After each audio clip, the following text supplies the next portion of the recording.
नमस्कार दोस्तों, मैं अर्जुन आपका स्वागत करता हूँ ए टू जेड सब्जेक्ट वाला के यूट्यूब चैनल में। दोस्तों, मैं जीके के नए नए टॉपिक्स पर वीडियोस बनाता हूँ। मेरे वीडियोस आपको सिलेक्शन दिलाने में काफ़ी उपयोगी साबित हो सकते हैं। दोस्तों, आज का हमारा टॉपिक है संविधान के महत्वपूर्ण अनुच्छेद। दोस्तों, मोस्ट इम्पोर्टेंट क्वेश्चन है, सभी एग्जाम में बार बार रिपीट किए जाते हैं। दोस्तों, वीडियो को अंत तक जरूर देखना ताकि सभी क्वेश्चन आपको आसानी से याद हो जाएं। साथ ही अगर आप हमारे चैनल पर पहली बार आए तो हमारे चैनल को भी सब्सक्राइब कर लीजिएगा ताकि हमारे आने वाले वीडियो का नोटिफिकेशन आप तक पहुंचता रहे। चलिए दोस्तों, वीडियो को स्टार्ट करते हैं। भारत संविधान। दोस्तों, भारतीय संविधान के किस अनुच्छेद के तहत चुनाव आयोग के बारे में प्रावधान है? तो दोस्तों, राइट आंसर जाएगा इसका ऑप्शन डी हो जाएगा। अनुच्छेद 324 के तहत चुनाव आयोग के बारे में प्रावधान है, याद रखेंगे। अगला क्वेश्चन देखते हैं। भारतीय संविधान में मूल रूप में कुल कितने अनुच्छेद हैं? दोस्तों, भारतीय संविधान में मूल रूप में कुल कितने अनुच्छेद हैं? आपका राइट आंसर जाएगा ऑप्शन ए हो जाएगा। 395 अनुच्छेद हैं मूल रूप से संविधान में, याद रखेंगे। अगला क्वेश्चन देखते हैं। संविधान के किन अनुच्छेदों में नागरिकता से संबंधित प्रावधान है? दोस्तों, संविधान के किन अनुच्छेदों में नागरिकता से संबंधित प्रावधान है, याद रखेंगे। राइट आंसर जाएगा आपका ये हो जाएगा अनुच्छेद 5 से 11 तक, याद रखेंगे दोस्तों, अनुच्छेद 5 से 11 तक। अगला क्वेश्चन देखते हैं। किस अनुच्छेद के तहत संसद को नागरिकता के संबंध में कानून बनाने का अधिकार है? दोस्तों, किस अनुच्छेद के तहत संसद को नागरिकता के संबंध में कानून बनाने का अधिकार है? तो आपका राइट आंसर जाएगा ऑप्शन सी हो जाएगा, अनुच्छेद 11 के अंतर्गत, याद रखेंगे दोस्तों, अनुच्छेद 11 के अंतर्गत। अगला प्रश्न देखते हैं। अधिकारों का अल्पीकरण करने वाली विधियां किस अनुच्छेद के अंतर्गत शून्य घोषित की गई हैं? दोस्तों, अधिकारों का अल्पीकरण करने वाली विधियां किस अनुच्छेद के अंतर्गत शून्य घोषित की गई हैं? आपका राइट आंसर जाएगा ऑप्शन बी हो जाएगा, अनुच्छेद 13 के अंतर्गत, याद रखेंगे दोस्तों, अनुच्छेद 13 के अंतर्गत। अगला प्रश्न देखते हैं। संविधान के किस अनुच्छेद में संसद में प्रयोग की जाने वाली भाषा हिंदी या अंग्रेजी के बारे में बताया गया है? दोस्तों, किस अनुच्छेद में संसद में प्रयोग की जाने वाली भाषा हिंदी या अंग्रेजी के बारे में बताया गया है? आपका राइट आंसर जाएगा ऑप्शन सी हो जाएगा, अनुच्छेद 120 में बताया गया है। अगला प्रश्न देखते हैं।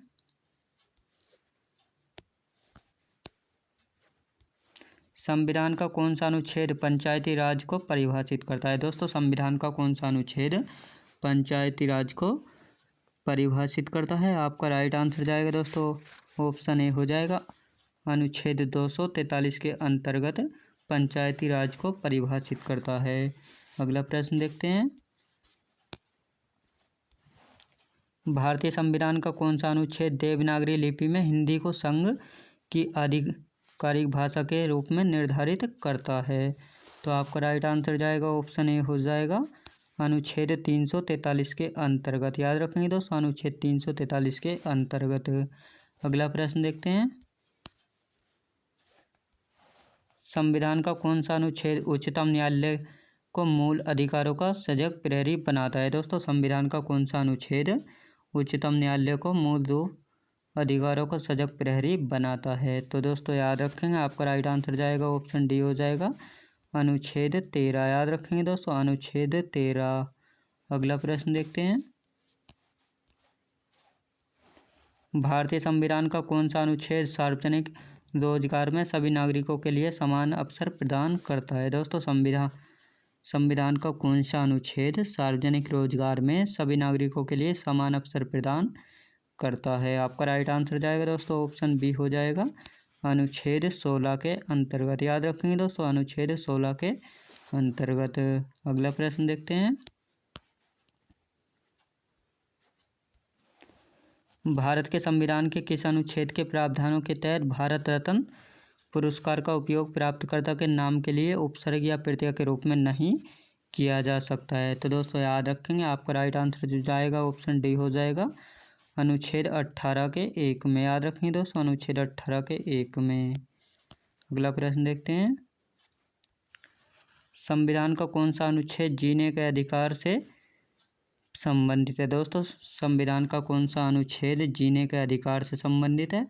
आपका राइट आंसर जाएगा ऑप्शन ए हो जाएगा अनुच्छेद 21। याद रखेंगे दोस्तों, अनुच्छेद 21 जो है जीने के अधिकार से संबंधित है। अगला प्रश्न देखते हैं, संविधान के किस अनुच्छेद के द्वारा सिखों द्वारा कृपाण धारण करना धार्मिक स्वतंत्रता का अंग माना जाता है? तो आपका राइट आएगा दोस्तों ऑप्शन सी हो जाएगा अनुच्छेद 25 के अंतर्गत। याद रखेंगे दोस्तों, अनुच्छेद 25 के अंतर्गत। अगला प्रश्न देखते हैं, भारतीय नागरिकों को किस अनुच्छेद के तहत अपनी भाषा, लिपि या संस्कृति को संरक्षित करने का अधिकार है? तो दोस्तों याद रखेंगे, आपका राइट आंसर जाएगा ऑप्शन ए हो जाएगा अनुच्छेद 29 के अंतर्गत। याद रखेंगे दोस्तों, अनुच्छेद 29 के अंतर्गत। अगला प्रश्न देखते हैं, 44वां संविधान संशोधन अधिनियम 1978 के द्वारा किस अनुच्छेद को हटाया गया था? तो दोस्तों किस अनुच्छेद को हटाया गया था? आपका राइट आंसर जाएगा ऑप्शन सी हो जाएगा उपयुक्त दोनों, अनुच्छेद 31 को और अनुच्छेद 19 के 1 के एफ को। अगला प्रश्न देखते हैं, संविधान का कौन सा अनुच्छेद संवैधानिक उपचारों का अधिकार प्रदत्त करता है? दोस्तों संविधान का कौन सा अनुच्छेद संवैधानिक उपचारों का अधिकार प्रदत्त करता है? तो दोस्तों याद रखेंगे, आपका राइट आंसर जाएगा ऑप्शन ए हो जाएगा अनुच्छेद 32 के अंतर्गत। याद रखेंगे दोस्तों, अनुच्छेद 32 के अंतर्गत। अगला प्रश्न देखते हैं, भारतीय संविधान के अनुसार कल्याणकारी राज्य की अवधारणा किस अनुच्छेद में वर्णित है? दोस्तों भारतीय संविधान के अनुसार कल्याणकारी राज्य की अवधारणा किस अनुच्छेद में वर्णित है? तो आपका राइट आंसर जाएगा ऑप्शन सी हो जाएगा अनुच्छेद 38 के अंतर्गत। याद रखेंगे दोस्तों, अनुच्छेद 38 के अंतर्गत। अगला प्रश्न देखते हैं, किस अनुच्छेद के तहत कहा गया है कि प्रत्येक नागरिक को चाहे वह स्त्री हो या पुरुष समान कार्य के लिए समान वेतन दिया जाएगा? तो दोस्तों याद रखेंगे, राइट आंसर जाएगा आपका ऑप्शन ए हो जाएगा अनुच्छेद 39 के अंतर्गत प्रत्येक नागरिक को चाहे वह स्त्री हो या पुरुष समान कार्य के लिए समान वेतन दिया जाएगा। याद रखेंगे। अगला प्रश्न देखते हैं, भारत के संविधान के किस अनुच्छेद में यह निर्देश है कि राज्य मातृत्व राहत का प्रावधान करेगा? तो याद रखेंगे दोस्तों, राइट आंसर जाएगा आपका ऑप्शन ए हो जाएगा अनुच्छेद 42 के अंतर्गत। याद रखेंगे दोस्तों, अनुच्छेद 42 के अंतर्गत। अगला प्रश्न देखते हैं, कामगारों के लिए निर्वाह मजदूरी मनरेगा कार्यक्रम के बारे में संविधान के किस अनुच्छेद में वर्णन किया गया है? तो दोस्तों याद रखेंगे, आपका राइट आंसर जाएगा ऑप्शन डी हो जाएगा अनुच्छेद 43 के अंतर्गत मनरेगा कार्यक्रम के बारे में संविधान के 43 के अनुच्छेद में वर्णन किया गया है। याद रखेंगे। अगला प्रश्न देखते हैं,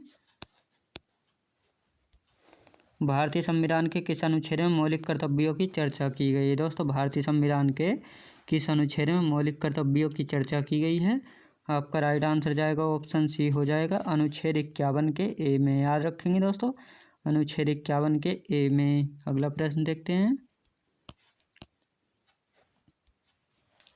अनुच्छेद 48 के ए के तहत पर्यावरण, वन और वन्य जीवों की सुरक्षा संरक्षण को भारत के संविधान में निम्न द्वारा शामिल किया गया है। तो दोस्तों याद रखेंगे, आपका राइट आंसर जाएगा ऑप्शन बी हो जाएगा 42वें संवैधानिक संशोधन के द्वारा। याद रखेंगे दोस्तों, 42वें संवैधानिक संशोधन के द्वारा पर्यावरण, वन और वन्य जीवों की सुरक्षा को संरक्षण भारत के संविधान में दिया गया है। याद रखेंगे दोस्तों। अगला क्वेश्चन देखते हैं,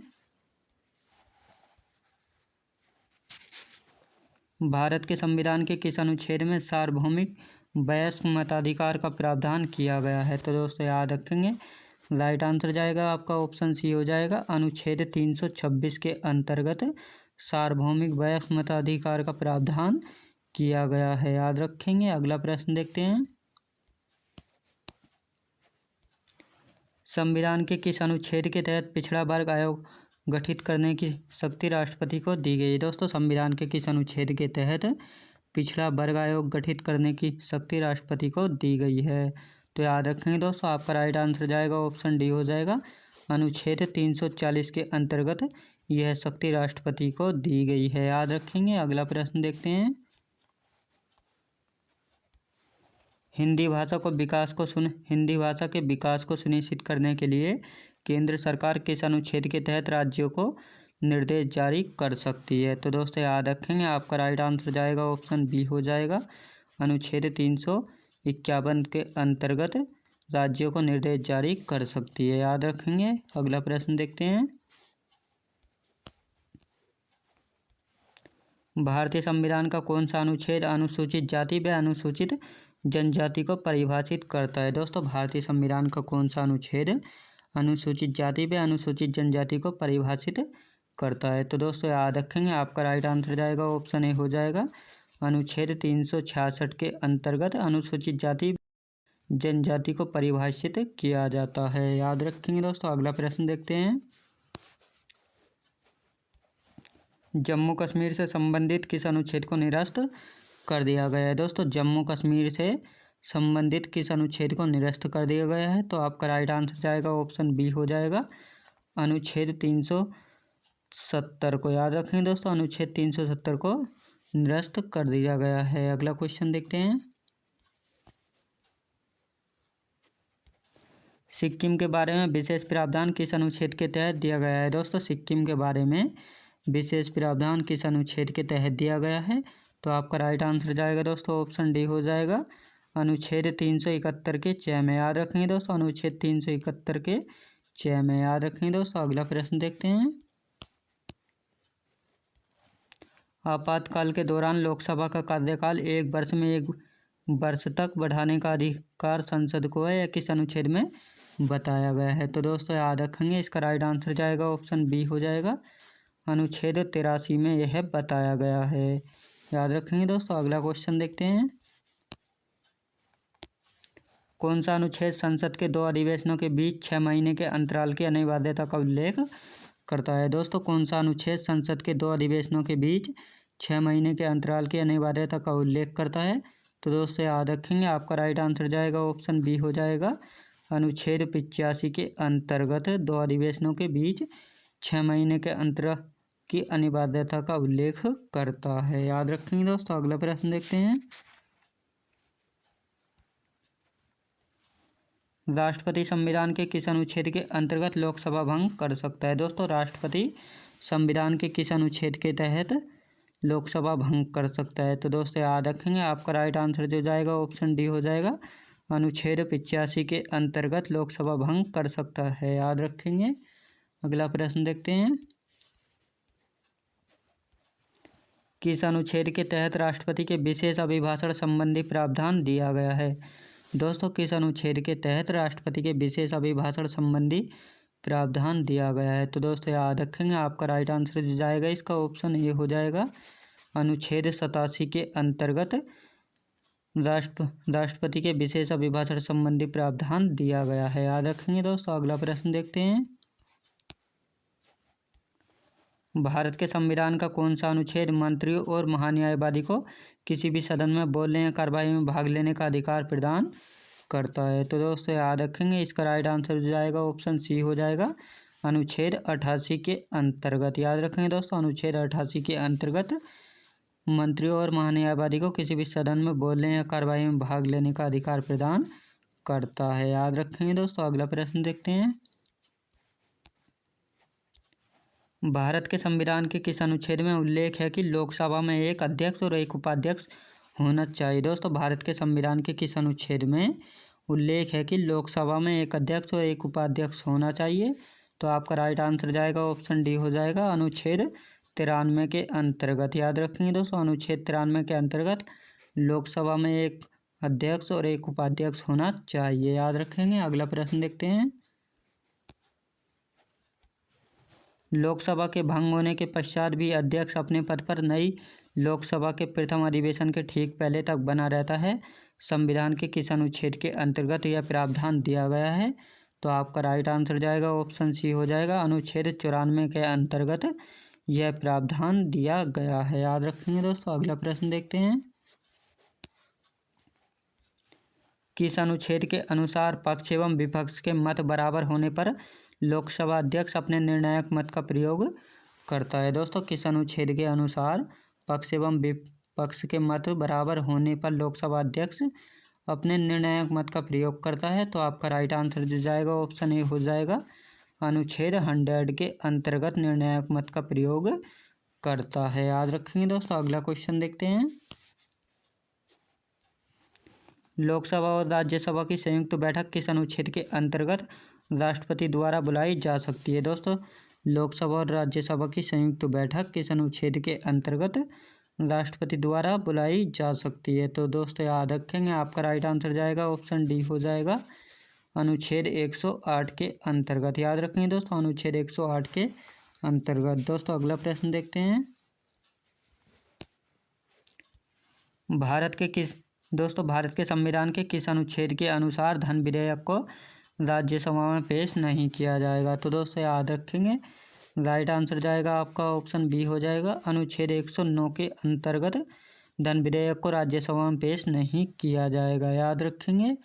अगला क्वेश्चन देखते हैं। किस अनुच्छेद के तहत राष्ट्रपति जेबी वीटो शक्ति का प्रयोग करता है? दोस्तों, किस अनुच्छेद के तहत राष्ट्रपति जेबी वीटो शक्ति का प्रयोग करता है? तो आपका राइट आंसर जाएगा ऑप्शन ए हो जाएगा, अनुच्छेद 111 के अंतर्गत राष्ट्रपति जेबी वीटो शक्ति का प्रयोग करता है। याद रखेंगे दोस्तों। अगला क्वेश्चन देखते हैं। संसद के दोनों सदनों द्वारा पारित विधेयक को किस अनुच्छेद के तहत राष्ट्रपति की अनुमति के लिए भेजा जाता है? तो दोस्तों याद रखेंगे, आपका राइट आंसर जाएगा ऑप्शन डी हो जाएगा, अनुच्छेद 111 के अंतर्गत राष्ट्रपति की अनुमति के लिए भेजा जाता है। तो दोस्तों मैं उम्मीद करता हूँ आपने वीडियो को अंत तक जरूर देखा होगा, और साथ ही दोस्तों आपने वीडियो को अंत तक जरूर देखा होगा और सभी क्वेश्चन आपको आसानी से समझ में भी आ गए होंगे। तो दोस्तों साथ ही आपको वीडियो की क्वालिटी और कंटेंट वगैरह पसंद आया हो तो आप लाइक और शेयर करना बिल्कुल भी ना भूलें। साथ ही अगर आप हमारे चैनल पर नए आए हों तो दोस्तों हमारे चैनल को सब्सक्राइब कर दीजिएगा, ताकि हमारे आने वाले वीडियो का नोटिफिकेशन आप तक पहुंचता रहे। साथ ही दोस्तों जो भी क्वेश्चन आपको याद हो उसका आंसर कमेंट बॉक्स में देते रहिए। चलिए दोस्तों, मिलते हैं नेक्स्ट वीडियो में।